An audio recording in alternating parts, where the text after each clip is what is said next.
my generation is dropping down the blame game. We have to think ourselves as part of the whole that we are, whether we like it or not. And come together for a reunited island. Je suis dans la zone tampon qui marque la séparation de l'île méditerranéenne de Chypre divisée depuis 50 ans. L'ONU veut relancer les pourparlers pour réunifier la communauté grecque de la République de Chypre au sud, membre de l'Union européenne, et l'entité chypriote turque du nord que ne reconnaît que la Turquie.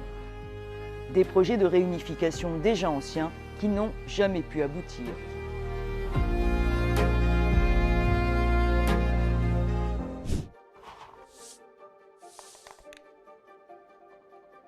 Chypre est un pays insulaire de la Méditerranée orientale au carrefour de l'Europe, de l'Asie, du Moyen-Orient et de l'Afrique.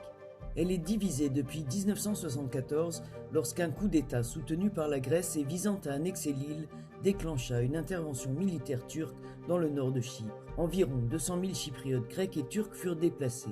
La République de Chypre, reconnue internationalement, contrôle depuis le sud de l'île où vivent les Chypriotes grecs. Elle n'a pas de contrôle sur la République turque de Chypre Nord, autoproclamée, regroupant les Chypriotes turcs et de très nombreux immigrants de Turquie.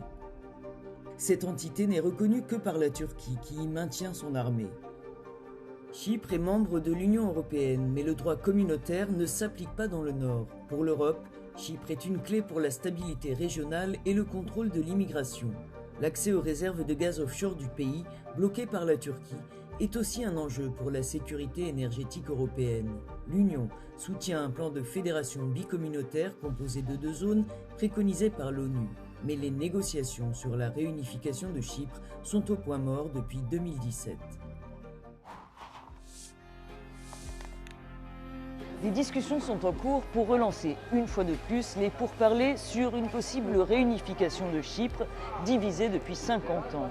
L'issue est encore une fois incertaine, mais j'ai voulu interroger des jeunes chypriotes des communautés turques et grecques de l'île pour savoir comment eux vivent cette division et surtout comment ils envisagent leur avenir.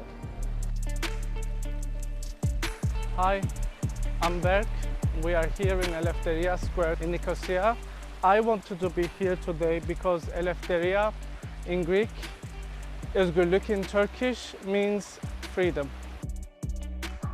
Hi everyone, I'm Christiana and we are now in one of my favorite places in the north of Nicosia. This place symbolizes for me community and coexistence as it is the first social housing project ever completed in Cyprus.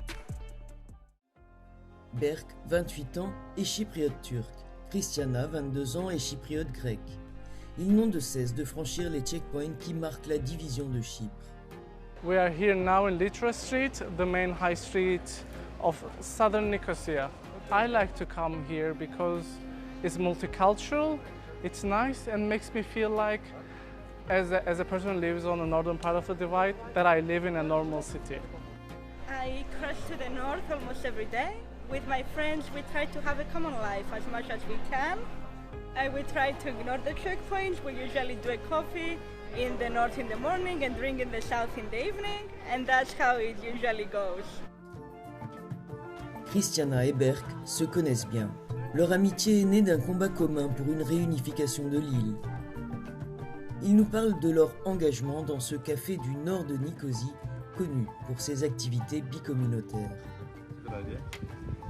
I grew up in the occupied areas of Republic of Cyprus, and then I firsthand experienced what it means to be a European citizen, but technically do not live in the EU, where EU acquis is on force. Your rights are suspended, there's corruption, and then of course all the other illegalities that comes with this place being a legal, internationally black hole. This geography does not ratify any international humanitarian law. Even Interpol cannot have an access to it. This pushes the mafia, this pushes human trafficking, this pushes sex trafficking. I believe the only way out for us is the agreed UN framework, which is a bizonal bicommunal federation, as Cyprus being fully reunified in the European Union, where the EU acquis is applied all across the island. For me, the end goal is to have a completely new narrative. You have a narrative shaping the identity of a Greek Cypriot and a Turkish Cypriot in our education, in our everyday life, and you have this whole construction of the other person that you never really get to meet. What we need are more common spaces, more exposure to whatever we deem as the other, so that it is not a threat anymore. This is not something that is being encouraged to happen on a larger scale.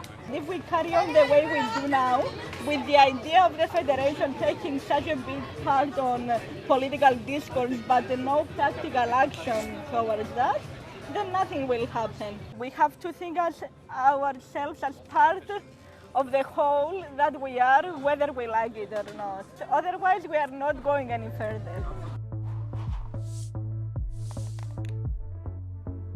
Les perspectives de relance des négociations pour une réunification de Chypre poussées par l'ONU sont plus qu'incertaines aux yeux de ce politologue, professeur à l'université de Nicosie et directeur de la fondation Friedrich Ebert à Chypre.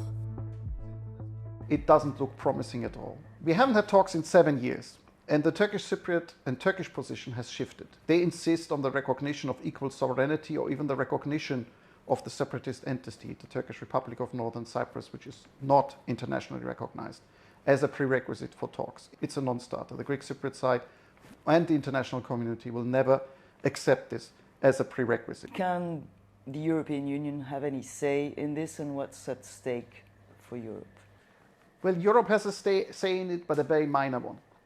Given that the Greek Cypriot-dominated Republic of Cyprus has joined the European Union is no longer perceived as a neutral arbiter in the conflict. So Turkey and the Turkish Cypriots reject an active role of the European Union, exceeding giving some framework ideas what is acceptable or not. In theory, at stake is that there's a part of European territory, legally speaking, that's occupied by Turkey.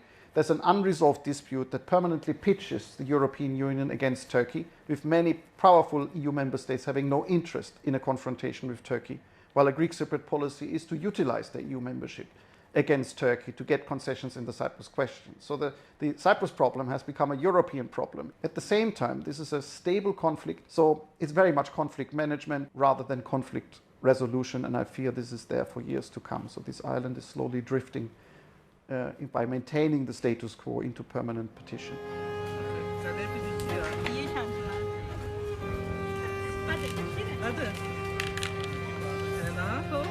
Awesome.